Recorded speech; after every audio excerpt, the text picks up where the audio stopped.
Feliz sábado, iglesia. Es un placer nuevamente estar congregados. No nos pudimos ver durante una semana, pero agradecemos a Dios que estamos aquí, alabando su santo nombre y que estamos acompañados de una multitud de ángeles en esta tarde ya. Y le damos gloria a Dios porque puedo testificar, y yo sé que ustedes también, y quiero que lo hagan levantando la mano, de que si ustedes sienten que Dios se encuentra en este lugar. Amén, gloria a Dios. Quiero invitarle a que cerremos nuestros ojos mientras nos comunicamos con Dios. Eterno Padre, en esta hora venimos ante ti, agradeciéndote por tus bondades y agradeciéndote porque durante esta semana, más que otro momento, hemos podido reflexionar de tu gran sacrificio y de tu amor por nuestras vidas. Y en este momento que vamos a abrir tu palabra, te pedimos que nos hables a nuestros corazones, en el nombre de Jesús. Amén y amén. Así que gracias, queridos hermanos, por estar con nosotros en esta hora, alabar a Dios. De igual manera, cada uno de nuestros amigos que nos sintonizan a través de nuestra plataforma en las redes sociales. El significado de la cruz. ¿Qué significado tiene la cruz para nosotros? Y fue una de las escenas más importantes de la historia del antiguo imperio soviético. No fue una celebración, no era un cumpleaños, no era un día patriótico. Sin embargo, en ese día, la banda de música militar de toda la nación estaba en un desfile, en un despliegue militar, donde todas las compañías y todo estilo de militares estaban columna tras columna de todo el imperio ruso presentando un homenaje. Era el funeral del líder dictador Leonid Brezhnev de Rusia. Un hombre en el cual había permanecido por tanto tiempo en aquel lugar que había creado la gloria más grande de todo el imperio antiguo soviético. Y fue en esta celebración en el cual todos sus generales habían preparado e inclusive toda la ceremonia que había sido preparada con antelación parecía coreografiada. Todos los canales, no tan solo de Rusia, sino de todo el mundo, estaban evidenciando la magnífica gloria del imperio antiguo soviético. Y dentro de toda la pompa, todos los tanques militares que pasaban en el desfile, de los cañonazos que se escuchaban, un evento sin igual, algo espectacular y que no había sido previamente esperado en una nación comunista atea, sucedió en el mismo momento inesperado. Fue allí, queridos hermanos, que todos los canales hicieron un zoom.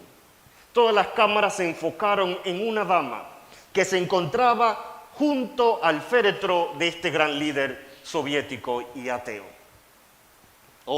Era la esposa de este gran líder, que llorando con lágrimas incesantes, tratando de pasar disimulada, aún siendo el enfoque de todas las cámaras, algo inesperado sucedió.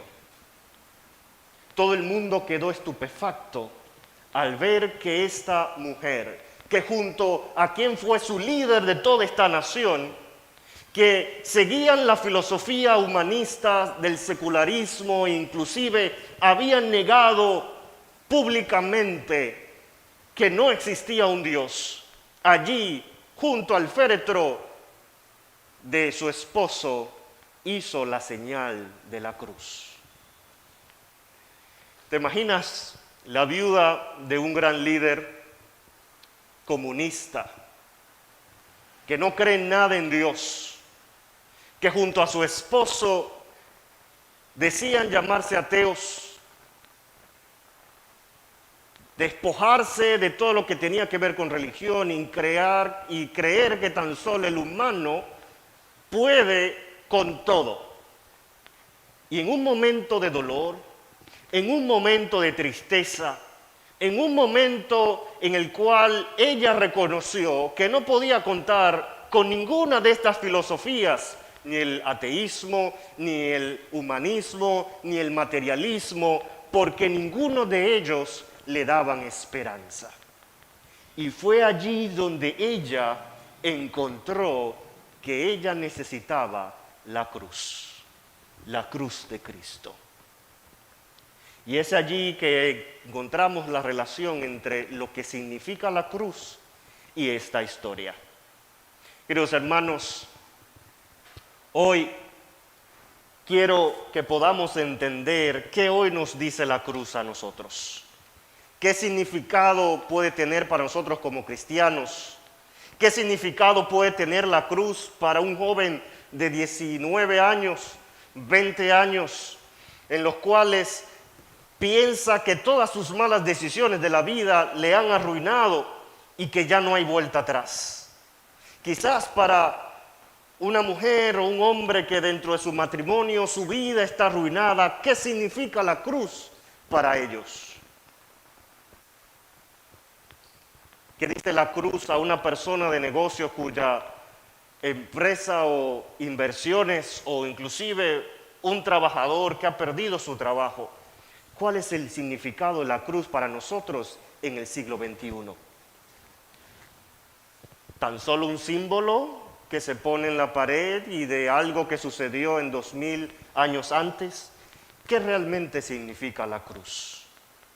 Y hoy quiero que miremos 3 aspectos de la cruz, 3 cosas que la cruz nos dice a ti y a mí. Y la primera es, quiero que nos fijemos en la pantalla, la primera es que la cruz nos dice algo acerca del fracaso. ¿Qué es lo que nos dice en primer lugar? Algo acerca del fracaso. Queridos hermanos, cuando nos ponemos en los pies de los discípulos, en los pies, en los zapatos de aquellos que estuvieron en ese día viernes oscuro, en ese viernes lleno de dolor ante la muerte de Jesús, al ver al Maestro crucificado con unas espinas en su frente, siendo azotado, humillado, nosotros pensaríamos humanamente o desde la perspectiva humana de que aquel que había sido llamado para una misión especial y que al verlo colgado de un madero, todo había llegado al fracaso. Para Pilato, este hombre no era especial. Para Pilato, este hombre simplemente había sido un hombre que hace buenas acciones de solidaridad, que sana a algunos, quizás un profeta, pero que hasta allí llegó el fracaso porque acaba de morir este hombre. Para los discípulos ya todo parecía oscuro porque su maestro, aquel que iba a libertar al pueblo, ahora estaba colgado de un madero. Y no tan solo para los discípulos, Herodes o Pilato, a veces para nosotros hoy en día, cuando nos encontramos frente a la muerte, como seres humanos pensamos que hasta allí todo llegó. Y es allí donde los mismos discípulos pensó que todo lo que se había prometido en las Escrituras se había perdido porque los romanos habían interrumpido la misión celestial y habían crucificado a Cristo. Sin embargo, la Biblia nos dice que aunque esa podría ser la perspectiva humana, hay una perspectiva divina. Y es allí donde en Romanos 8, versículo 32, la Biblia nos dice, y creo que leamos juntos, el que no escatimó ni a su propio Hijo, que dice, sino que le entregó por todos nosotros, como nos dará también con él todas las cosas. Aleluya. Digo aleluya porque esta es la perspectiva humana. Aunque nosotros o los mismos discípulos no podríamos identificar de lo que estaba sucediendo, porque tan solo lo que estaba enfocado y lo que posiblemente humano podríamos ver era de que Jesús estaba crucificado, de que todo había llegado a su fin. Pero la Biblia nos dice que la perspectiva divina, el que Él tiene un plan especial para cada uno de nosotros. Es dentro del plan de Dios, de que Jesús fue enviado a morir por ti y por mí. Y aparentemente en una cruz manchada de sangre, en una cruz símbolo de maldición, símbolo de que todo el que estaba allí era un ladrón, lacra de la sociedad. Fue allí donde Jesús transformó la derrota en victoria. Hermanos míos, si Jesucristo puede tomar clavos y convertir la derrota en victoria, si Jesucristo puede convertir una corona de espinas en victoria, si Jesús puede convertir esa lanza de derrota a victoria, déjeme decirte que Jesús puede transformar nuestras vidas desde una vida llena del pecado, del lobo vagamundo sucio, a una vida restaurada. Jesús puede tomar nuestra derrota, nuestro fracaso y transformarnos ¿en qué? En victoria.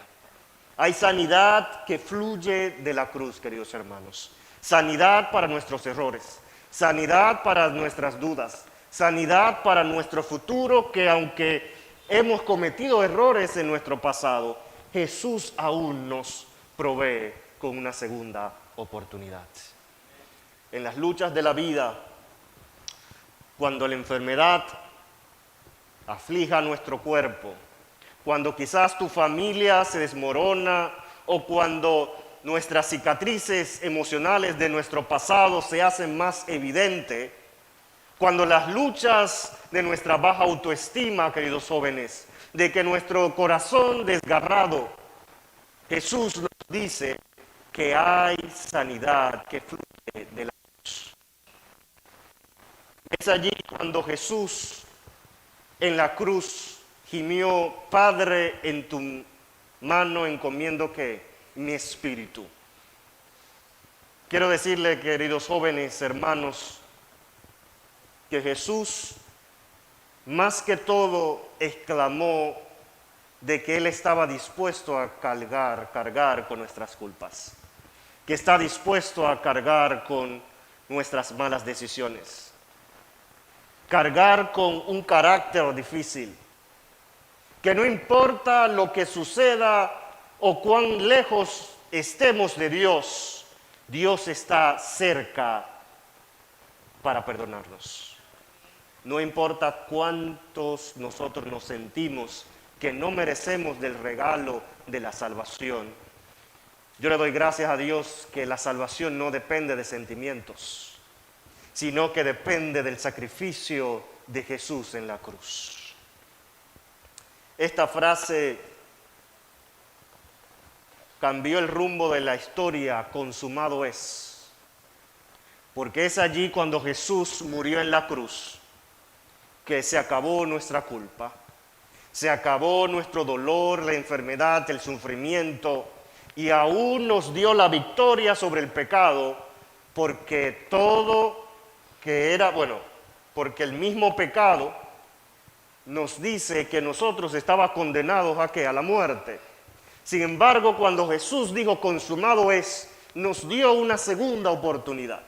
Nos dio una segunda oportunidad para estar más cerca de Él. Que sin importar cuán grande sea la influencia del mundo y de las atracciones de este mundo, o cuán fuerte sea esa inclinación que tiene nuestro carácter a hacer lo malo y que nos preguntamos, pero yo deseo hacer el bien y quiero hacer el bien, y cuando trato de hacer el bien, hago lo malo. Pablo decía algo similar.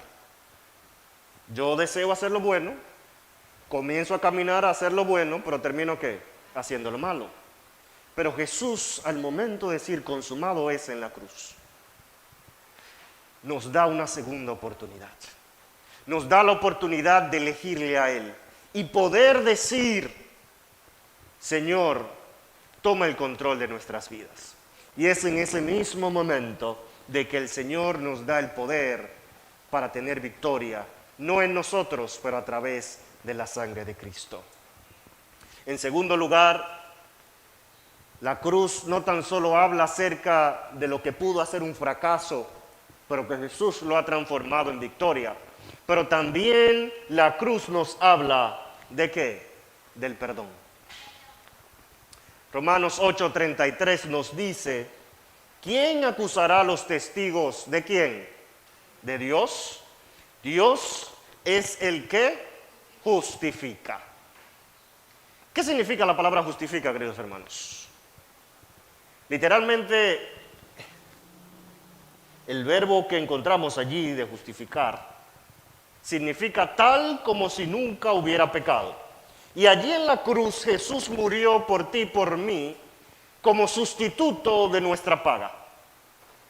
Y nosotros que deberíamos morir, porque como dijimos, la paga del pecado es la muerte, Jesús murió por nosotros para que su dádiva pudiera nosotros recibirla, por lo tanto tengamos que vida eterna. Jesús tomó nuestro lugar.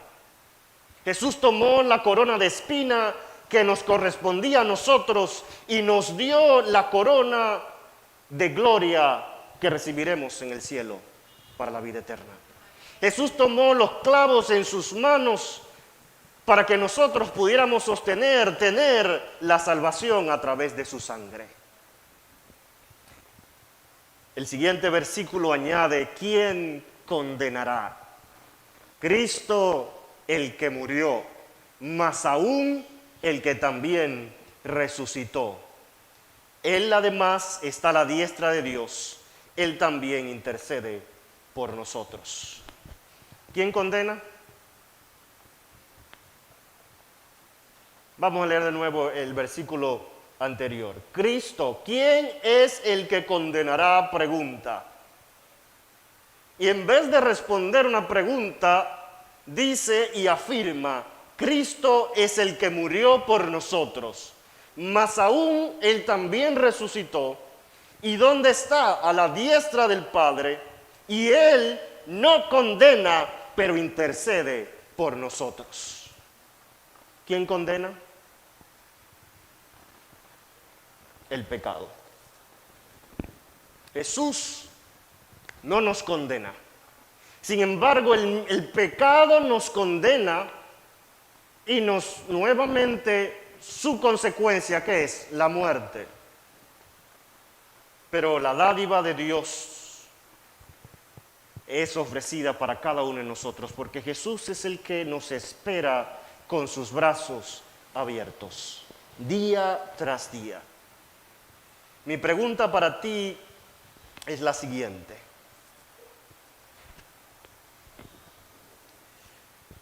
¿Es la culpa buena o mala?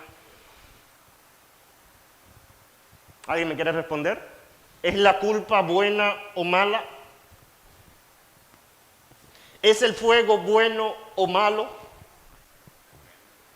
¿Es la electricidad buena o mala? ¿Es la electricidad buena si yo estoy descalzo conectando un cable 220 en un charco de agua? No. ¿Pero es la electricidad buena cuando yo enciendo el switch de la casa y me da luz? Por supuesto que sí. Todo depende. La culpa. Y después que nosotros pecamos, y nosotros, la Biblia nos dice que fuimos engendrados por el pecado que llegó a este mundo por un hombre. Normalmente cuando nosotros hacemos algo indebido, desde que nacemos, y los niños desde que la madre le dice, no vayas a la nevera y tome esto, o no vayas al patio, y los niños curiosamente van y lo hacen, inmediatamente cuando ellos son reprendidos y conocen la consecuencia de su desobediencia, lo primero que siente el ser humano ¿Qué es la culpa? Y al igual que la electricidad, ¿es buena o mala? La culpa, queridos hermanos, es una respuesta en la cual está en nuestro consciente que nos ayuda a entender y a reflexionar de que lo que acabamos de hacer o de que nuestra dirección en la vida está errónea. La culpa es un barómetro que nos hace sentir, nos hace o nos mide, que nos ayuda a llevar a Jesús. Realmente no vamos por el buen camino, realmente lo que estoy haciendo y mi consciente me habla, y gracias a Dios el Espíritu Santo nos habla a cada uno de nosotros a través del consciente y nos ayuda a identificar de que estamos mal. Sin embargo, nosotros mismos, después que venimos a Dios y le decimos, Señor, realmente soy pecador, realmente quiero ser mejor, ayúdame a no volver a caer porque soy débil. Déjeme decirle, esa es una de las luchas del cristiano.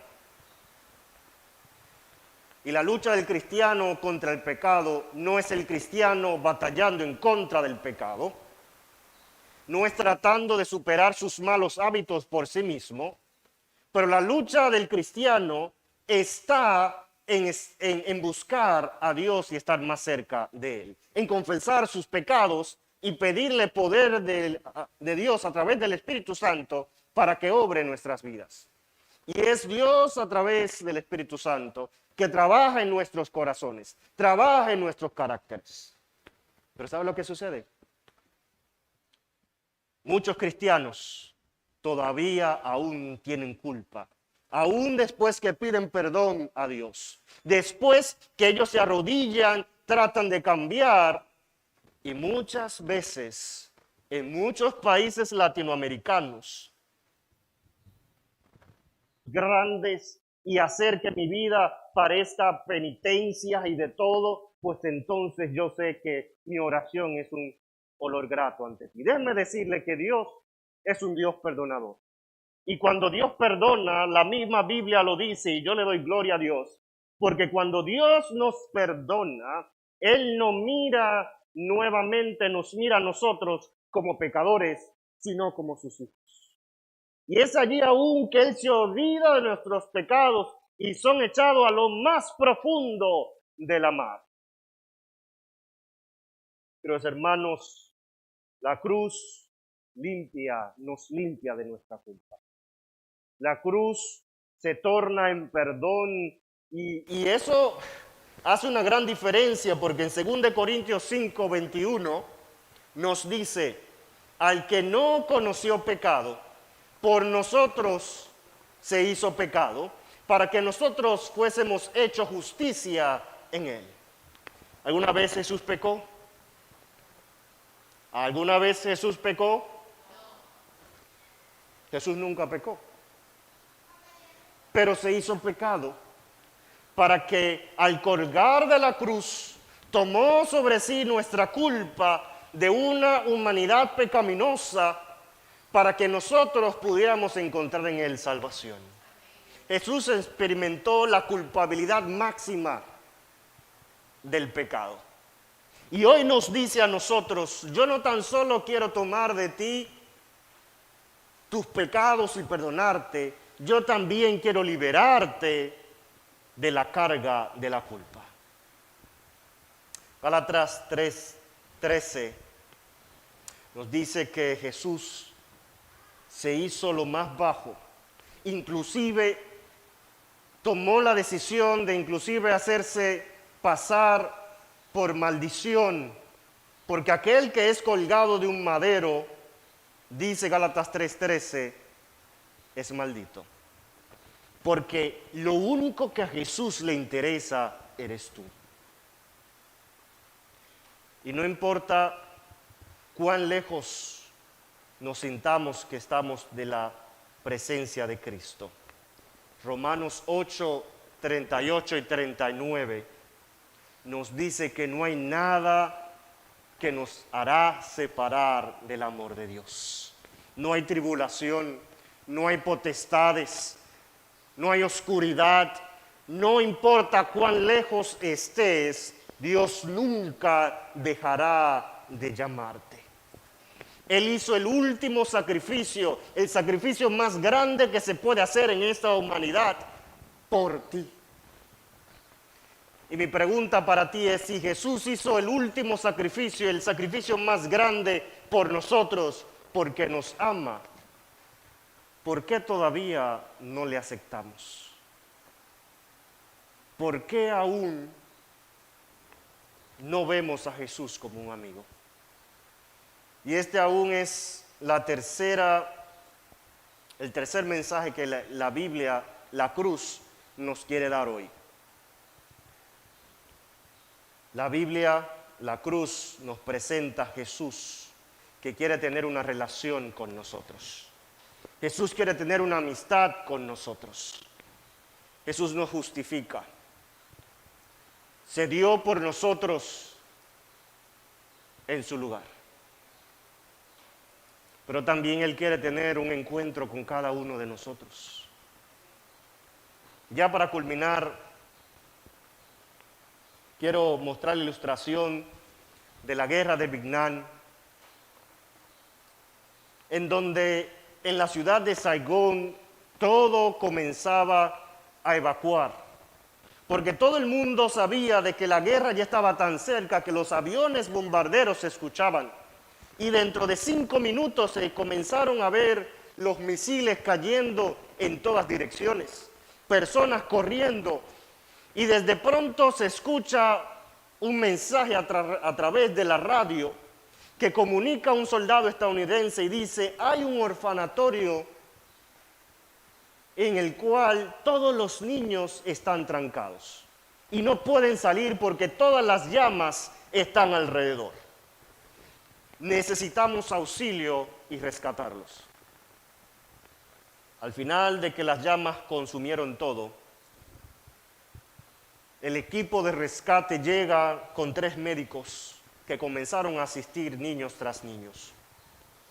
Y una doctora encuentra a un niño, a una niña bien enferma, bien golpeada por los escombros. No podía respirar bien, había perdido mucha sangre de todo en el accidente.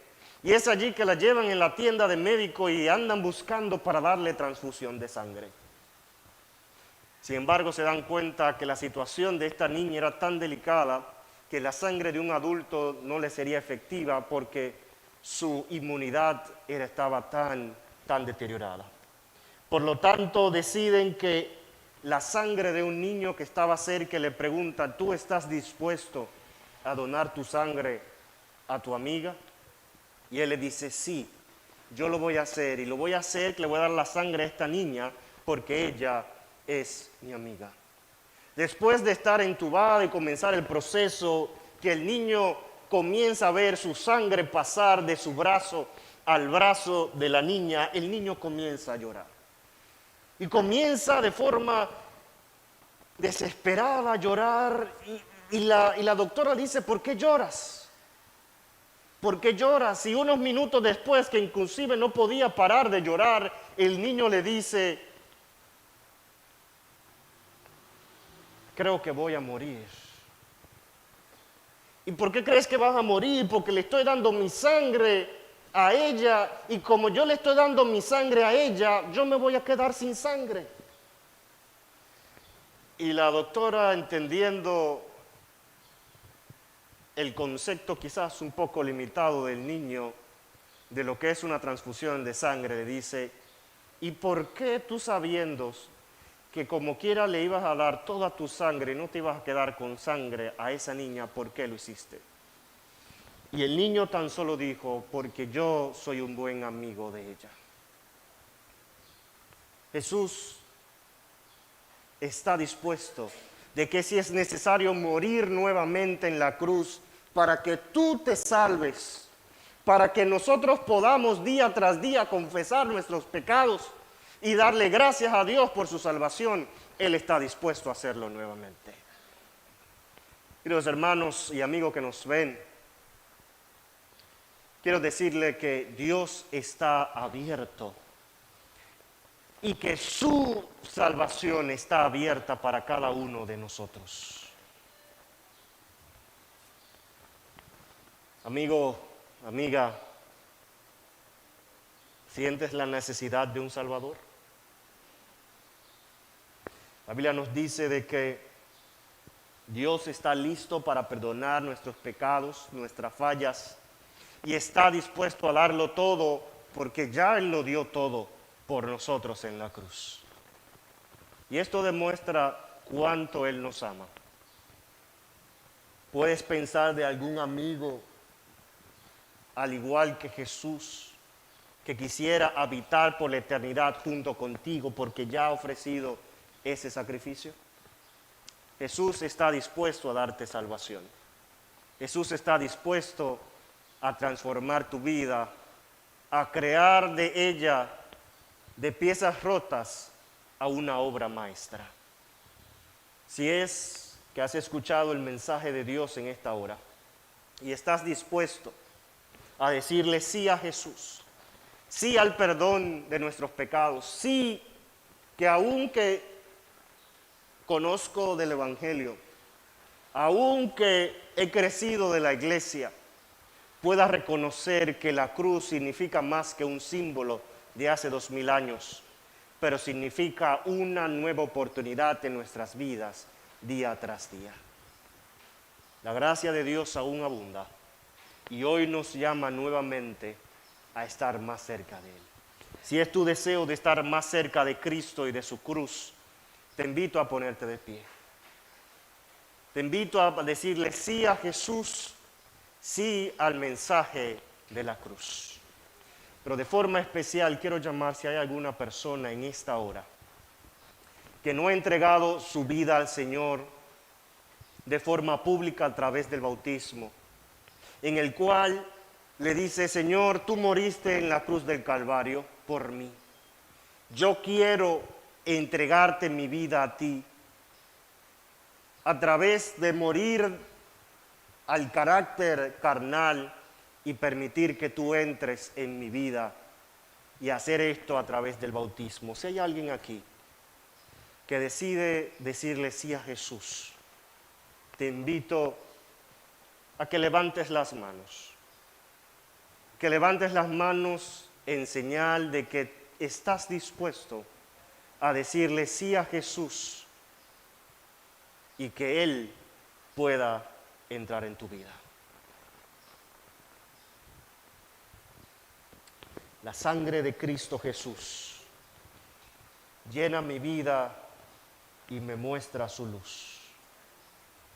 Oremos. Eterno Padre, en esta hora te agradecemos porque nuevamente nos recuerda de que la cruz de Jesús es un símbolo de que tú estás cerca, más cerca de nuestras vidas cada día, que estás dispuesto a tener una relación con nosotros.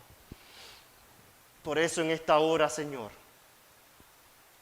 cada uno de nuestros hermanos que se han puesto de pie y cada uno de nuestros amigos que nos escuchan a través del internet han tomado la decisión de hacer un pacto contigo y buscarte día tras día. De la misma manera te pido, Señor, que tú continúes perdonando nuestros pecados y que nos ayudes a poder llegar hasta la estatura de Cristo, en la cual cuando tú regreses podamos decir: este es nuestro Señor a quien le hemos esperado y Él nos salvará.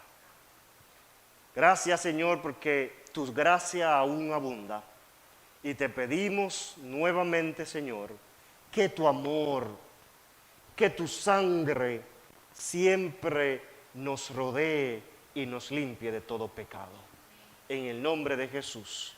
Amén y amén. Dios te bendiga.